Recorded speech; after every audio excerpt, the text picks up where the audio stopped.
নিরাপত্তা নিয়ে বৈঠক হয়ে গিয়েছে মোদি এবং ওমর আবদুল্লাহ। মোদির বাসভবনে সাক্ষাৎ হয়েছে, জম্মু কাশ্মীরের নিরাপত্তা নিয়ে আলোচনা হয়েছে এবং কোনো বড় সিদ্ধান্ত হয়েছে।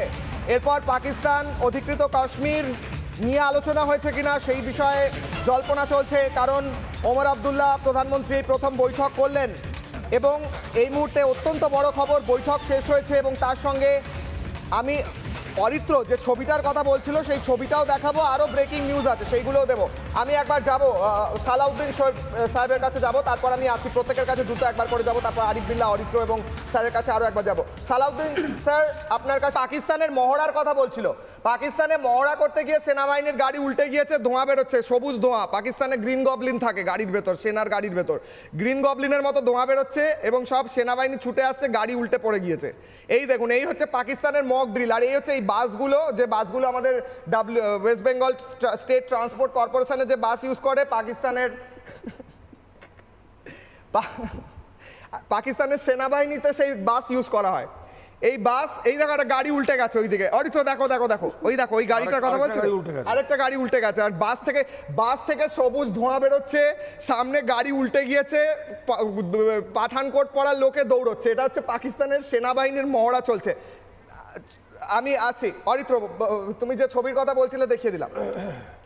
দেখুন, প্রথম কথা আমি বারবারই বলার চেষ্টা করছি যে ওই যুদ্ধ করতে হবে, সকালবেলা দাঁত মেজে যুদ্ধে চলে যাওয়া যায় না, তার কিছু স্ট্র্যাটেজি রয়েছে। এবং এই মুহূর্তে গোটা পৃথিবীতে যেহেতু নিউক্লিয়ার ডিপ্লোমেসি এমন একটা জায়গাতেই রয়েছে, পাকিস্তান দেখবেন মাঝে মধ্যেই বলছে যে আমরা মিসাইল টেস্ট করলাম, আমরা একদম তৈরি আছি। ওইভাবে তৈরি হয়ে লাভ নেই।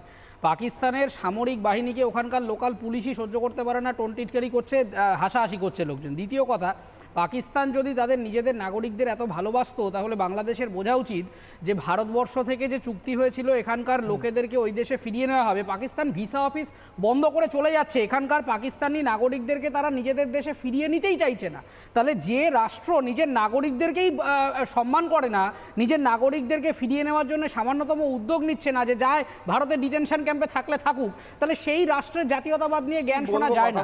দ্বিতীয় কথাটা হচ্ছে, আমি আবার আমার কনক্লুডিং পয়েন্টে এটাই বলবো যে পাকিস্তানের কাছে আমার অনুরোধ থাকবে যে আপনারা আগে ভালো করে নতুন যন্ত্রপাতি কিনুন।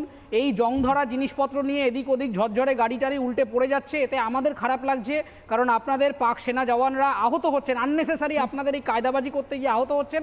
আপনারা শান্তিতে থাকুন, সাবধানে থাকুন, ভারতের সাথে কোঅপারেট করুন। আরিফ বিল্লাহ, একদম লাস্ট স্টেটমেন্ট আপনাকে দিচ্ছি আমি, একটু মানে গুড সেন্স প্রিভেল করা বলে, গুড সেন্স প্রিভেল ইংরেজিতে বললাম, গুড সেন্স প্রিভেল মানে ভালো বুদ্ধিটা যদি আসে আপনার মাথায়। ভারত বাংলাদেশের বন্ধুত্ব একটা ইতিহাস রয়েছে, আসুন বন্ধুত্ব করি এবং যারা সন্ত্রাসবাদী দেশ পাকিস্তানের মতো তাদেরকে সবক শেখাই একসাথে। চলুন, বলুন। দাদা, অনেক কষ্ট লাগে বুঝছেন আপনাদের দিকে তাকালে, কষ্ট তো বিশেষ লাগবেই, করে এই যে কষ্ট লাগবেই, তার দিকে তাকালে অনেক কষ্ট লাগে জানেন। আর এখানে সালাউদ্দিন সোহেব সাহেব আছেন, অনিত্র দাদা অভিনয় করে অনেক সুন্দর কোল্ড ড্রিঙ্কস খাওয়াতে পারেন। আমি একটু বলবো অনিত্র দাদাকে, সালাউদ্দিন সাহেবকে একটু কোল্ড ড্রিঙ্কস খাওয়ানোর জন্য।